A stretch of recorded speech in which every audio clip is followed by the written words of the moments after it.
अस्सलाम वालेकुम students. Next topic जो हम लोग डिस्कस करने जा रहे हैं उसका नाम है क्रेब्स साइकिल।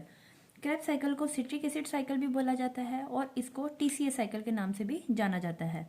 और वो साइंटिस्ट जिसने क्रेब्स साइकिल को डिस्कवर किया था उसका नाम था हेंस क्रेब। क्या नाम था स्टूडेंट्स? उसका नाम था हेंस क्रेब। याद रख लीजिएगा, एमसीक्यू के तौर पे भी ये आ सकता है। अब जैसे हम लोगों ने पीछे डिस्कस किया पायरोविक एसिड ऑक्सीडेशन, और हमने पढ़ा कि किस तरह जो है पायरोविक एसिड जो है वो कन्वर्ट होता है एसिटाइल कोए में, और वो जो एसिटाइल कोए है वो नेक्स्ट आपका कन्वर्ट जाएगा क्रेब्स साइकिल में। अब वो कैसे होता है वो हम इस पूरे लेक्चर में पढ़ेंगे। एसिटाइल कोए जो कि एंड प्रोडक्ट है पायरोविक एसिड ऑक्सीडेशन का, ये इंटर होगा साइक्लिक सीरीज ऑफ रिएक्शंस में। साइक्लिक सीरीज ऑफ रिएक्शंस का मतलब ये कि ऑक्सीडेशन रिडक्शन के प्रोसेसेस होंगे और जो है आपका जो ऑक्सीडेशन का प्रोसेस है वो फिर कंप्लीट होगा। और ये क्रेब्स साइकिल कहाँ पे होता है? ये होता है माइटोकॉन्ड्रियल मैट्रिक्स में। जैसे हमने पीछे डिस्कस किया था कि पायरोविक ऑक्सीडेशन कहाँ होती है, वो होती है इनर माइटोकॉन्ड्रियल मेम्ब्रेन में, और क्रेब्स साइकिल आपका होता है माइटोकॉन्ड्रियल के मैट्रिक्स में। और इसको किसने डिस्कवर किया? उसका नाम था हेंस क्रेब। याद कर लीजिएगा। अब हम पढ़ने जा रहे हैं इसका आगे रिएक्शन। इसके रिएक्शन को याद करने के लिए मैंने आप लोगों के लिए एक इजी सा फॉर्मूला जो है ना वो बनाया है। ये अगर आप फॉर्मूला याद कर लेंगे तो आपको क्रेब साइकिल का जो साइकिल बनाना जो है ना वो आसान हो जाएगा। तो वो क्या है? CI9 सम की जगह आप स्पेशल भी कर सकते हैं। Special formula making option. एक दफे इसको फिर पढ़े, CI9 special formula making option. अब ये जो C है इससे क्या बनेगा? C से बनेगा आपका सिट्रेट, I से बनेगा आपका isocitrate. CI9 some special formula, 9 से बनेगा आपका कीटोग्लूटारेट, स्पेशल से बनेगा सक्सीनेट, फॉर्मूला से बनेगा फ्यूमरेट, मेकिंग से बनेगा आपका मेलेट, ऑप्शन से बनेगा आपका ऑक्सैलोएसीटेट। अब ये क्रेब साइकिल के किस तरह हुआ है और कौन सी चीज यहाँ पे ऐड हुई है और कैसे ये पूरा प्रोसेस हुआ, अब वो हम डिस्कस करेंगे। आप जानते हैं कि जो आपका एंड प्रोडक्ट था पायरोविक एसिड का वो क्या था आपके पास? Acetyl CoA. और एसिटाइल कोए का क्या फॉर्मूला है?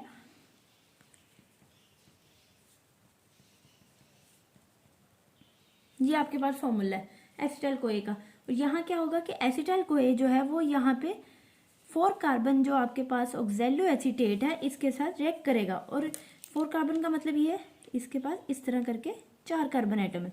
और यहाँ पे किस चीज़ की रिलीज होगी? यहाँ पे कोएंजाइम का जो SH ग्रुप है, S ग्रुप है, वो यहाँ पे रिलीज हो जाएगा। और किस चीज़ की एडिशन होगी? वाटर मॉलिक्यूल की। वाटर मॉलिक्यूल ऐड होगा और ये जो कोएंजाइम का जो ग्रुप है वो यहाँ पे रिमूव हो जाएगा। लेकिन ये जो आपके पास एसाइल ग्रुप बचा है ना, C डबल बॉन्ड और CH3, वो ऑक्सैलोएसीटेट के साथ मिलेगा और बना देगा सिट्रेट। ये देखें, ये भी 2 कार्बन एटम है और ये 4 कार्बन एटम है। 2 कार्बन और 4 कार्बन एटम मिले तो आपके पास बन गया सिट्रेट।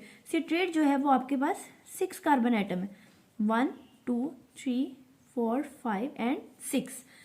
अब बन गया आपके पास सिट्रेट। सिट्रेट ने नेक्स्ट जो है ना वो अपने एक आइसोमेरिक फॉर्म में कन्वर्ट होना है जिसका नाम है आइसोसिट्रेट। और आइसोसिट्रेट भी आपके पास 6 कार्बन एटम है।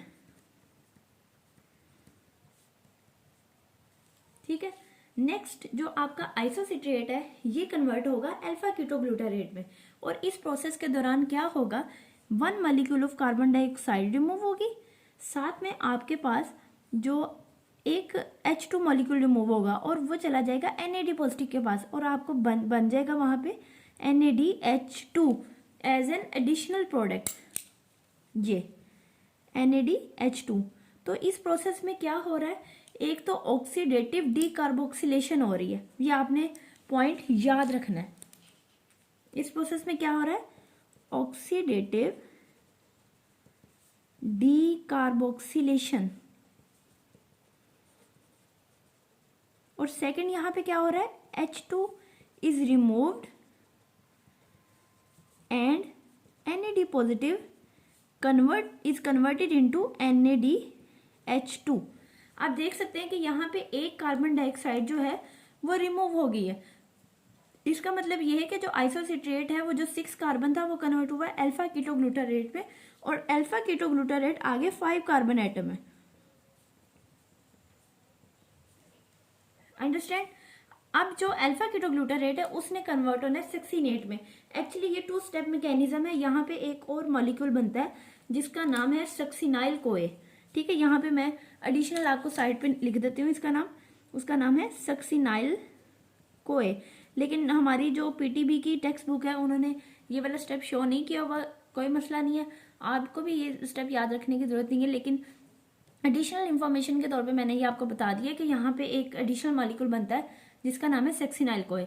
अब जब अल्फा कीटोग्लूटारेट सक्सिनेट में कन्वर्ट होता है तो यहाँ भी सेम प्रोसेस होगा जिस तरह यहाँ पे प्रोसेस हुआ है।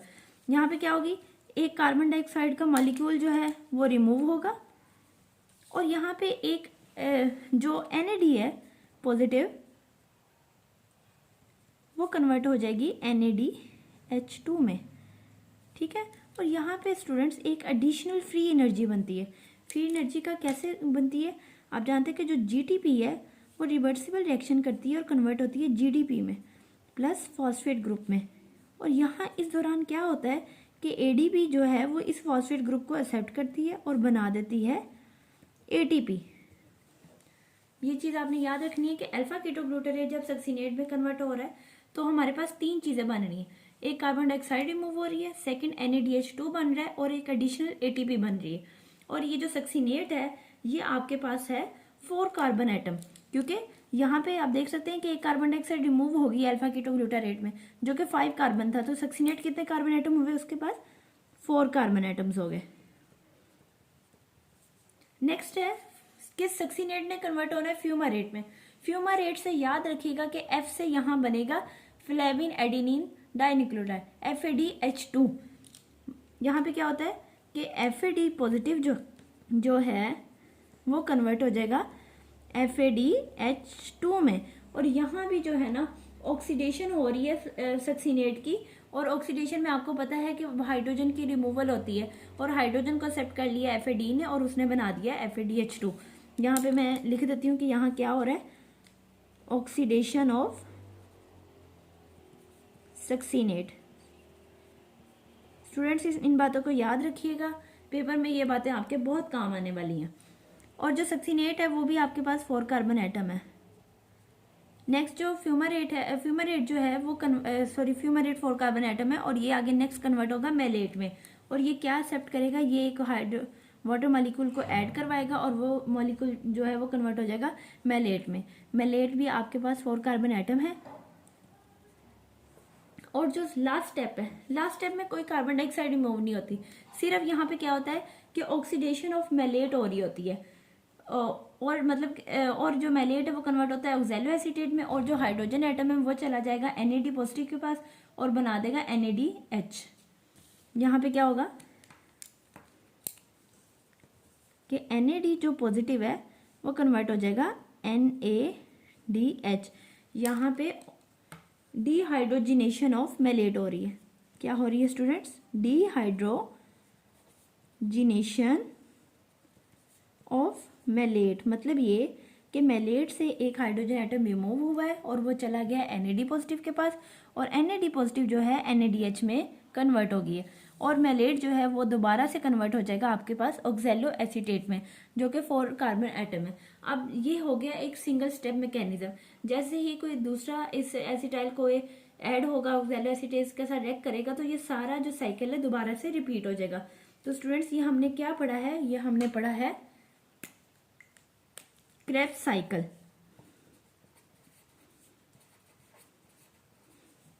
अब हम इसके आउटपुट डिस्कस करते हैं कि क्रेब्स साइकिल में हमें मिलता क्या क्या है। स्टूडेंट्स अब आपने मुझे खुद बताना है कि इसमें क्या क्या चीजें हमारे पास गेन हो रही हैं। देखें, सबसे जैसे पहला स्टेप था, इस स्टेप में एक कार्बन डाइऑक्साइड यहाँ पे बन रही है और एक कार्बन डाइऑक्साइड यहाँ पे बन रही है, तो 2 कार्बन डाइऑक्साइड बनी, रिलीज हुई। सेकंड, एक NADH2 यहाँ बन रहा है, एक NADH2 यहाँ, और एक जब मेलेट कन्वर्ट हो रहा है ऑक्सैलो एसीटेट में एक NADH यहाँ बन रही है, तो टोटल NADH हमारे पास कितने हो गए, 3। दूसरा, इस स्टेप में हमारे पास एक FADH2 का मॉलिक्यूल बन रहा है, तो वो भी आउटपुट हो गया क्रेब्स साइकिल का। और एक हमारे पास ATP बन रही है, जब फ्री जो एनर्जी है वो GTP जो कन्वर्ट हो रही है GDP में, और जो फॉस्फेट ग्रुप है वो चला जाएगा ADP के पास और हमारे पास बन जाएगी ATP। तो एक हमारे पास जो मॉलिक्यूल आ रहा है वो ATP का आ रहा है। तो स्टूडेंट्स ये था आपका क्रेब्स साइकिल। और ये यहाँ जो आपके पास NADH बना है ये नेक्स्ट चला जाएगा उसमें इलेक्ट्रॉन ट्रांसपोर्ट चेन में और जाके हमें ATP की प्रोडक्शन देगा। यहाँ तक जो है ना ऑक्सीडेशन का जो रिएक्शन है वो कंप्लीट हो चुका है, मतलब कि जैसे ग्लाइकोलिसिस में ग्लूकोज इंटर हुआ, ग्लूकोज की ब्रेकडाउन हुई और हमारे पास एंड प्रोडक्ट्स बन गए। अगर आपको इसके मतलब कोई क्वेश्चन पूछना हो तो मुझे कमेंट सेक्शन में आप बता सकते हैं। और थैंक यू सो मच। अगर आप चैनल पे न्यू हैं तो सब्सक्राइब करें, वीडियो को शेयर और लाइक करें। अल्लाह हाफिज़, टेक केयर।